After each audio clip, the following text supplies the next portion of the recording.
Tonight we are reporting from a hotel room in Kyiv, the capital of Ukraine. The reason why we are coming to you from a hotel room instead of from the streets of Kyiv is because this entire city, as of 5 p.m. on Saturday, is locked down. People are ordered to stay in their houses, in their rooms, and off the streets.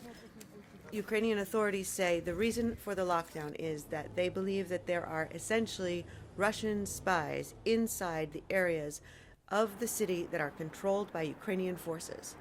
It's actually almost crazy to say the areas controlled by Ukrainian forces because this has been an independent country for 30 years, and just over the past 3 days, Russian forces have invaded, starting with bomb attacks on cities and towns across the country, followed by ground forces moving in.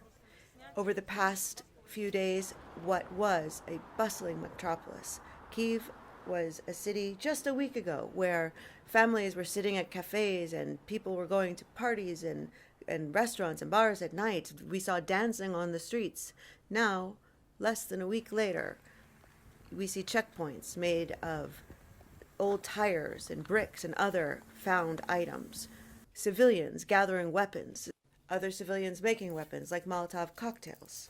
We hear gunfire on the streets. At night, we can hear bombs in the distance. During the day, there are more bombs outside the city, but sometimes frighteningly close. Today, we heard gunfire in a residential neighborhood.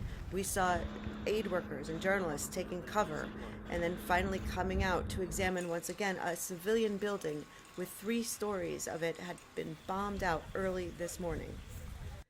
So, for tonight and for tomorrow, everyone in this city, all of the civilians, including the journalists, are supposed to stay inside, like ourselves, in this hotel room.